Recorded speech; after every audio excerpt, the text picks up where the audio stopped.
ಶ್ರೀ ಸಾಯಿ ಸಚ್ಚರಿತೆ 21ನೇ ಅಧ್ಯಾಯ.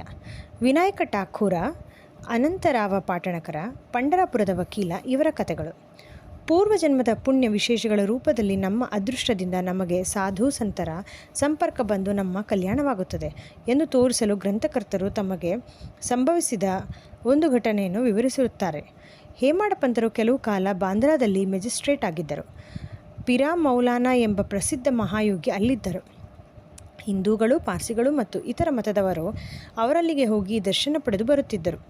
ಇನೂಸಾ ಮುಜಾವರ ಎಂಬುವನು ಹೇಮಾಡ ಪಂತರಿಗೆ ಆ ಸಾಧುವಿನ ದರ್ಶನ ಪಡೆಯುವಂತೆ ಹೇಳುತ್ತಿದ್ದನು. ಆದರೆ ಕಾರಣಾಂತರಗಳಿಂದ ಅದು ಸಾಧ್ಯವಾಗಿರಲಿಲ್ಲ. ಕೆಲವು ಕಾಲದ ನಂತರ ಅವರ ಸರದಿ ಬಂದು ಶಿರಡಿಯಲ್ಲಿ ಸಾಯಿ ದರ್ಬಾರದ ಪ್ರಮುಖ ವ್ಯಕ್ತಿಗಳಾದರು. ದುರದೃಷ್ಟಶಾಲಿಗಳಿಗೆ ಸಾಧು ಸಂತರ ಸಂಪರ್ಕ ಬರುವುದಿಲ್ಲ, ಅದೃಷ್ಟವಂತರಿಗೆ ಮಾತ್ರ ಅದು ಲಭಿಸುತ್ತದೆ. ಸಾಧುಗಳ ವಿದ್ಯಾಲಯ. ಈ ಪ್ರಪಂಚದಲ್ಲಿ ಬಹಳ ಪುರಾತನ ಕಾಲದಿಂದಲೂ ಸಾಧುಗಳ ವಿದ್ಯಾಲಯಗಳಿವೆ. ಅನೇಕ ಸಾಧುಗಳು ಅನೇಕ ಸ್ಥಳಗಳಲ್ಲಿ ಅವತರಿಸಿ ಪರಮಾತ್ಮನಿಂದ ನಿಯಮಿಸಲ್ಪಟ್ಟ ಧ್ಯೇಯವನ್ನು ಕಾರ್ಯಗತ ಮಾಡುತ್ತಾರೆ. ಬೇರೆ ಬೇರೆ ಸ್ಥಳಗಳಲ್ಲಿದ್ದರೂ ಸಹ ಅವರೆಲ್ಲರೂ ಒಂದೇ ಈ ಪರಮಾತ್ಮನ ಆಜ್ಞೆಯಂತೆ ಎಲ್ಲರೂ ಒಗ್ಗಟ್ಟಿನಿಂದ ಧ್ಯೇಯ ಸಾಧಕರಾಗಿ ಕಾರ್ಯತತ್ಪರರಾಗಿರುತ್ತಾರೆ.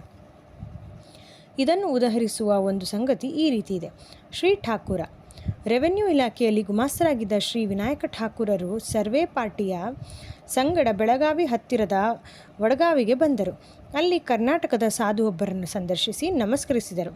ಆ ಸಮಯದಲ್ಲಿ ಅವರು ಶ್ರೋತೃಗಳಿಗೆ ನಿಶ್ಚಲದಾಸರಿಂದ ರಚಿತವಾದ ವಿಚಾರಸಾಗರದ ಕೆಲವು ಭಾಗಗಳನ್ನು ವಿವರಿಸುತ್ತಿದ್ದರು. ಠಾಕೂರರು ಅವರಿಗೆ ನಮಸ್ಕರಿಸಿ ಹೊರಟಾಗ, ನೀನು ಈ ಪುಸ್ತಕವನ್ನು ಓದಲೇಬೇಕು. ಇದನ್ನು ಓದಿದರೆ ನಿನ್ನ ಅಭಿಷ್ಟಗಳೆಲ್ಲವೂ ಈಡೇರುವುವು. ನೀನು ನಿನ್ನ ಕಾರ್ಯಕ್ಕೋಸ್ಕರ ಮುಂದೆ ಉತ್ತರ ದಿಕ್ಕಿಗೆ ಪ್ರಯಾಣ ಮಾಡುವೆ. ನಿನ್ನ ಅದೃಷ್ಟ ಬಲದಿಂದ ನಿನಗೆ ಒಬ್ಬ ಮಹಾ ಸಾಧುವಿನ ದರ್ಶನವಾಗುತ್ತದೆ. ಅವರು ನಿನಗೆ ಮಾರ್ಗದರ್ಶಕರಾಗಿ ಸಂತಸವನ್ನು ಉಂಟು ಮಾಡುತ್ತಾರೆ ಎಂದು ಆ ಸಾಧು ನುಡಿದರು. ಇದಾದ ಕೆಲವು ದಿನಗಳ ನಂತರ ಠಾಕೂರರಿಗೆ ಜುನ್ನರಿಗೆ ವರ್ಗವಾಯಿತು. ಜುನ್ನರಿಗೆ ಹೋಗಲು ನಾಣೆ ಘಟ್ಟವನ್ನು ದಾಟಬೇಕಿತ್ತು. ಘಟ್ಟ ಬಹಳ ಬಿಕ್ಕಟ್ಟಾಗಿದ್ದರಿಂದ ಅಲ್ಲಿ ಯಾವ ವಾಹನ ಸಂಚಾರಕ್ಕೂ ಆಸ್ಪದವಿರಲಿಲ್ಲ. ಕೋಣದ ಮೇಲೆ ಸವಾರಿ ಮಾಡಿ ಅದನ್ನು ದಾಟಬೇಕಿತ್ತು. ಆದುದರಿಂದ ಅವರೂ ಸಹ ಕೋಣದ ಸಹಾಯದಿಂದ ಘಟ್ಟ ದಾಟಿದರು. ಜುನ್ನರದಲ್ಲಿ ಕೆಲವು ದಿನ ಕೆಲಸ ಮಾಡಿದರು. ನಂತರ ಕಲ್ಯಾಣಕ್ಕೆ ವರ್ಗವಾಯಿತು. ಅಲ್ಲಿ ನಾನಾ ಸಾಹೇಬರ ಸಂಪರ್ಕ ಅವರಿಗೆ ಬಂದಿತು.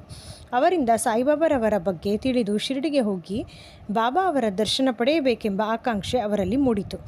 ಮರುದಿನ ನಾನಾ ಅವರು ಶಿರಡಿಗೆ ಹೊರಡಬೇಕಿತ್ತು. ಠಾಕೂರರವರನ್ನು ಬರಲು ಆಹ್ವಾನಿಸಿದರು. ಆದರೆ ಠಾಕೂರರಿಗೆ ಠಾಣಾ ಸಿವಿಲ್ ನ್ಯಾಯಾಲಯದಲ್ಲಿ ಒಂದು ವಿಚಾರಣೆ ಇದ್ದುದರಿಂದ ಅವರು ಹೊರಡಲಿಲ್ಲ.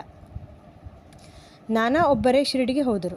ನಂತರ ಠಾಕೂರರು ಠಾಣಕ್ಕೆ ಹೋಗಿ ನೋಡಿದಾಗ ಮೊಕದ್ದಮೆ ಮುಂದೂಡಲ್ಪಟ್ಟಿದ್ದಿತು. ಆಗ ಅವರು ನಾನಾ ಅವರ ಸಂಗಡ ಹೋಗದಿದ್ದುದಕ್ಕೆ ವ್ಯಥೆಪಟ್ಟುಕೊಂಡರು. ನಂತರ ಅವರು ಒಬ್ಬರೇ ಶಿರಡಿಗೆ ಹೊರಟರು. ಅವರು ಶಿರಡಿಗೆ ಬರುವ ಹೊತ್ತಿಗೆ ಚಾಂದೋರಕರ ಹಿಂತಿರುಗಿದ್ದರು. ಅಲ್ಲಿದ್ದ ಕೆಲವು ಸ್ನೇಹಿತರು ಠಾಕೂರರನ್ನು ಬಾಬಾ ಹತ್ತಿರ ಕರೆದುಕೊಂಡು ಹೋದರು. ಠಾಕೂರರು ಬಾಬಾ ಅವರಿಗೆ ನಮಸ್ಕಾರ ಮಾಡಿದರು. ಆಗ ಅವರ ಆನಂದಕ್ಕೆ ಪಾರವೇ ಇರಲಿಲ್ಲ. ಸ್ವಲ್ಪ ಹೊತ್ತಿನ ನಂತರ ಸರ್ವಜ್ಞ ಮೂರ್ತಿಯಾದ ಬಾಬಾ, ಇಲ್ಲಿಯ ದಾರಿ ಆ ಕಾನಡಿ ಅಪ್ಪ ಹೇಳಿದಷ್ಟು ಸುಗಮವಲ್ಲ. ನಾಣೆಘಟ್ಟದಲ್ಲಿ ಕೋಣದ ಮೇಲೆ ಸವಾರಿ ಮಾಡಿದಷ್ಟು ಅದು ಸುಲಭವಲ್ಲ. ಆಧ್ಯಾತ್ಮಿಕ ಪಥದಲ್ಲಿ ನೀನು ಬಹಳ ಶ್ರಮಿಸಬೇಕು ಎಂದರು. ಇದನ್ನು ಕೇಳಿದ ಠಾಕೂರರು, ಕರ್ನಾಟಕ ಸಾಧುವಿನ ಹೇಳಿಕೆ ನನಗೊಬ್ಬನಿಗೆ ಮಾತ್ರ ತಿಳಿದಿದೆ, ಇನ್ನಾರಿಗೂ ತಿಳಿದಿಲ್ಲ. ಬಾಬಾ ಅವರಿಗೆ ಇದು ಹೇಗೆ ಗೊತ್ತಾಯಿತು ಎಂದು ಯೋಚಿಸಿ ಬಾಬಾ ಅವರ ಸರ್ವಜ್ಞತೆಯನ್ನರಿತು ಆನಂದಭರಿತರಾದರು. ಕರ್ನಾಟಕ ಸಾಧುವಿನ ಹೇಳಿಕೆ ನಿಜವಾಯಿತು. ಆಗ ಠಾಕೂರರು ಪುನಃ ಬಾಬಾ ಅವರ ಚರಣಗಳಿಗೆ ಎರಗಿ ತಮ್ಮನ್ನು ಆಶೀರ್ವದಿಸಬೇಕೆಂದು ಪ್ರಾರ್ಥಿಸಿಕೊಂಡರು. ಆಗ ಬಾಬಾ, ಅಪ್ಪ ಹೇಳುವುದೆಲ್ಲ ಸರಿ, ಅದನ್ನು ವಿಚಾರಸಾಗರ ಗ್ರಂಥವನ್ನು ಅಭ್ಯಾಸ ಮಾಡು. ಬರೀ ಪಠಣದಿಂದ ಪ್ರಯೋಜನವಿಲ್ಲ, ನೀನು ಓದಿದುದನ್ನು ಕಾರ್ಯರೂಪದಲ್ಲಿ ಮಾಡಿ ತೋರಿಸಬೇಕು. ಗುರುಕೃಪಾರಹಿತ ವಿದ್ಯೆ ಮತ್ತು ಅನುಭವ ಜ್ಞಾನರಹಿತ ವಿದ್ಯೆ ನಿಷ್ಪ್ರಯೋಜಕ ಎಂದು ಹೇಳಿದರು. ಠಾಕೂರರು ವಿಚಾರಸಾಗರ ಗ್ರಂಥದ ಪಾರಾಯಣ ಮಾತ್ರ ಮಾಡಿದ್ದರು, ಆದರೆ ಶಿರಡಿಯಲ್ಲಿ ಅದರ ಪ್ರಾಯೋಗಿಕ ರೀತಿಯನ್ನು ಈಗ ಕಂಡರು. ಅನಂತರಾವ ಪಾಟಣಕರ. ಒಮ್ಮೆ ಪುಣೆಯ ಶ್ರೀ ಪಾಟಣಕರರಿಗೆ ಬಾಬಾರವರನ್ನು ಕಾಣಬೇಕೆಂಬ ಆಶೆಯುಂಟಾಯಿತು. ಶಿರಡಿಗೆ ಬಂದು ಬಾಬಾರವರ ದರ್ಶನ ಪಡೆದರು. ಬಾಬಾರವರ ಚರಣಗಳಿಗೆರಗಿ ಪೂಜೆಯ ನಂತರ ಅವರನ್ನು ಕುರಿತು, ಬಾಬಾ, ನಾನು ಬಹಳ ಓದಿದ್ದೇನೆ. ವೇದಾಂತ ಮತ್ತು ಉಪನಿಷತ್ತು ಎಲ್ಲವನ್ನೂ ಅಭ್ಯಾಸ ಮಾಡಿರುತ್ತೇನೆ. ಪುರಾಣಗಳೆಲ್ಲವನ್ನೂ ಕೇಳಿರುತ್ತೇನೆ. ಆದರೂ ನನ್ನ ಮನಸ್ಸಿಗೆ ಶಾಂತಿ ದೊರಕಿಲ್ಲ. ನನ್ನ ಎಲ್ಲ ಓದು ನಿಷ್ಪ್ರಯೋಜಕವಾಗಿದೆ. ಮೂಢಾತ್ಮರೇ ನನಗಿಂತ ಎಷ್ಟೋ ಮೇಲು. ನೀವು ಮನಸ್ಸಿಗೆ ಶಾಂತಿಯನ್ನು ಉಂಟು ಮಾಡುವಿರೆಂದು ಕೇಳಿ ನಿಮ್ಮಲ್ಲಿಗೆ ಬಂದಿದ್ದೇನೆ. ನನ್ನ ಮೇಲೆ ದಯೆ ಇಟ್ಟು ನನ್ನನ್ನು ಆಶೀರ್ವದಿಸಿರಿ ಎಂದು ಬೇಡಿಕೊಂಡರು. ಆಗ ಬಾಬಾ ಅವರಿಗೆ ಈ ಕೆಳಕಂಡ ನೀತಿ ಕಥೆಯನ್ನು ಹೇಳಿದರು. ನವವಿಧ ಭಕ್ತಿ. ಒಂದು ಸಾರಿ ವರ್ತಕನೊಬ್ಬನು ಇಲ್ಲಿಗೆ ಬಂದನು. ಅವನ ಮುಂದೆ ಒಂದು ಕುದುರೆ ಲದ್ದಿ ಹಾಕಿತು. ಆ ವರ್ತಕನು ಕೂಡಲೇ ತನ್ನ ಬಟ್ಟೆಯನ್ನು ನೆಲಕ್ಕೆ ಹಾಸಿ ಆ 9 ಲದ್ದಿಗಳನ್ನು ಆರಿಸಿಕೊಂಡು ಮನಃಶಾಂತಿ ಹೊಂದಿದನು. ಪಾಟಣಕರರಿಗೆ ಇದರ ಅರ್ಥವಾಗಲಿಲ್ಲ. ಸಮೀಪದಲ್ಲಿಯೇ ಇದ್ದ ದಾದಾ ಕೇಳಕರ ಅವರನ್ನು ವಿಚಾರಿಸಿದರು. ಅದಕ್ಕೆ ಅವರು, ನನಗೂ ಸಹ ಇದರ ಪೂರ್ಣ ಅರ್ಥ ಗೊತ್ತಿರುವುದಿಲ್ಲ, ಆದರೆ ಅವರ ಪ್ರೇರಣೆಯಿಂದ ನನಗೆ ತಿಳಿದಷ್ಟು ಮಾತ್ರ ಹೇಳುತ್ತೇನೆ ಎಂದು ಅವರಿಗೆ ಕೆಳಗಿನಂತೆ ಹೇಳಿದರು. ಕುದುರೆಯೇ ದೇವರ ಕೃಪೆ. ಅದು ಹಾಕಿದ ಲದ್ದಿಗಳೆಂದರೆ ನವವಿಧ ಭಕ್ತಿಗಳು. ಅವು ಶ್ರವಣ, ಕೀರ್ತನ, ಸ್ಮರಣ, ಚರಣ, ಸೇವನ, ಅರ್ಚನ, ವಂದನ, ದಾಸ್ಯ, ಸಖ್ಯ ಮತ್ತು ಆತ್ಮನಿವೇದನೆ.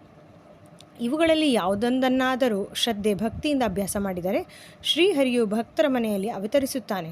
ಭಕ್ತಿ ಇಲ್ಲದ ಯಾವುದೇ ಜಪ, ತಪ, ಯೋಗ ಸಾಧನ ಅಥವಾ ವೇದ ಉಪನಿಷತ್ ಅಭ್ಯಾಸ ಪ್ರಯೋಜನಕಾರಿಯಲ್ಲ. ನೀನೇ ವರ್ತಕನೆಂದು ಭಾವಿಸಿ ಅವನಂತೆ ನೀನೂ ಸಹ ನವವಿಧ ಭಕ್ತಿಗಳನ್ನು ಅಭ್ಯಾಸ ಮಾಡು. ನಿನ್ನ ಮನಸ್ಸಿನ ಚಂಚಲತೆಯನ್ನು ಬಿಡು, ಅಂದರೆ ಮನಃಶಾಂತಿಯನ್ನು ಪಡೆಯುವೆ ಎಂದರು. ಮರುದಿನ ಪಾಟಣಕರರು ಬಾಬಾರವರಿಗೆ ನಮಸ್ಕಾರ ಮಾಡಲೆಂದು ಹೋದಾಗ ಅವರು 9 ಲದ್ದಿಗಳನ್ನು ಕಟ್ಟಿಕೊಂಡೆಯಾ ಎಂದು ಕೇಳಿದರು. ಅದಕ್ಕೆ ಅವರು, ನಾನು ದೀನನು, ನನ್ನ ಮೇಲೆ ನಿಮ್ಮ ಕೃಪೆ ಇದ್ದರೆ ಮಾತ್ರ ನಾನು ಅವುಗಳನ್ನು ಕಟ್ಟಿಕೊಳ್ಳಬಹುದು ಎಂದರು. ಆಗ ಬಾಬಾ ಸಂತೋಷದಿಂದ ಅವರನ್ನು ಆಶೀರ್ವದಿಸಿ, ನಿನಗೆ ಶಾಂತಿ ದೊರಕುತ್ತದೆ ಎಂದರು. ಪಂಡ್ರಾಪುರದ ವಕೀಲ. ಬಾಬಾರವರು ಸರ್ವಜ್ಞತೆಯಿಂದ ಭಕ್ತರನ್ನು ತಿದ್ದುತ್ತಿದ್ದರೆಂಬುದನ್ನು ಈಗ ಪರೀಕ್ಷಿಸೋಣ. ಒಂದು ದಿನ ಪಂಡ್ರಾಪುರದ ವಕೀಲರೊಬ್ಬರು ಶಿರಡಿಗೆ ಬಂದು ಮಸೀದಿಯೊಳಗೆ ಪ್ರವೇಶಿಸಿ ಬಾಬಾ ಅವರಿಗೆ ನಮಸ್ಕರಿಸಿ ಬಾಬಾ ಕೇಳದೇ ಇದ್ದರೂ ಸಹ ದಕ್ಷಿಣೆಯನ್ನು ಅರ್ಪಿಸಿದರು. ನಂತರ ಅವರು ಮಸೀದಿಯ ಮೂಲೆಯೊಂದರಲ್ಲಿ ಕುಳಿತು ಅಲ್ಲಿ ಏನು ನಡೆಯುತ್ತಿದೆ ಎಂಬುದನ್ನು ನೋಡುತ್ತಿದ್ದರು. ಸಾಯಿಬಾಬಾ ಕೂಡಲೇ ಅವರ ಕಡೆಗೆ ತಿರುಗಿ, ಈ ಜನರೆಷ್ಟು ವಂಚಕರು! ಇವರು ನನ್ನ ಪಾದಗಳಿಗೆರಗಿ ದಕ್ಷಿಣೆ ನೀಡಿ ಹೊರಟು ಹೋಗುತ್ತಾರೆ, ಆದರೆ ಅಂತರಂಗದಲ್ಲಿ ತೆಗಳುತ್ತಾರೆ. ಇದು ವಿಚಿತ್ರವಲ್ಲವೇ ಎಂದರು. ಈ ಮಾತು ವಕೀಲರಿಗೆ ಚುಚ್ಚಿತು. ಬೇರೆ ಯಾರಿಗೂ ಈ ಮಾತಿನ ಅರ್ಥವಾಗಲಿಲ್ಲ. ವಕೀಲರು ಅದನ್ನು ಗ್ರಹಿಸಿ ಮೌನದಿಂದ ಇದ್ದರು. ನಂತರ ವಾಡಕ್ಕೆ ಹಿಂತಿರುಗುವಾಗ ಅವರು ಕಾಕಾ ಸಾಹೇಬರನ್ನು ಕುರಿತು, ಬಾಬಾರವರ ಮಾತು ಸರಿಯಾಗಿತ್ತು, ಅವರು ನನ್ನನ್ನೇ ಕುರಿತು ಮಾತಾಡಿದ್ದಾರೆ, ಇನ್ನು ಮುಂದೆ ನಾನು ಇತರರ ನಿಂದನೆಯನ್ನು ಬಿಡಬೇಕೆಂದು ಅರ್ಥಸೂಚಿತವಾಗಿದೆ ಎಂದು ಹೇಳಿ ಈ ಕೆಳಕಂಡಂತೆ ವಿವರಿಸಿದರು. ಪಂಢರಾಪುರದ ನ್ಯಾಯಾಧೀಶರಾದ ನೂಲಕರರು ತಮ್ಮ ಆರೋಗ್ಯಾಭಿವೃದ್ಧಿಗೋಸ್ಕರ ಶಿರಡಿಯಲ್ಲಿ ಬಂದು ತಂಗಿದ್ದರು. ಅವರು ಒಂದು ದಿನ ಪಂಢರಾಪುರದ ವಕೀಲ ಗೃಹದಲ್ಲಿ ಕುಳಿತಾಗ, ರೋಗವು ಔಷಧಿಗಳಿಲ್ಲದೆ ಫಕೀರರ ದರ್ಶನ ಮಾತ್ರದಿಂದ ಗುಣವಾಗಬಲ್ಲದೆ? ವಿದ್ವಾಂಸರಾದ ನೂಲಕರ ಹೀಗೆ ನಂಬುವುದು ಸರಿಯೇ ಎಂದು ಮುಂತಾಗಿ ವಕೀಲರಲ್ಲಿ ಚರ್ಚೆಯಾಯಿತು. ನ್ಯಾಯಾಧೀಶರು ಬಾಬಾ ಅವರು ವಕೀಲರ ಉಪಹಾಸಕ್ಕೀಡಾದರು. ಚರ್ಚೆಯಲ್ಲಿ ನಾನು ಪಾತ್ರವಹಿಸಿದ್ದೆ.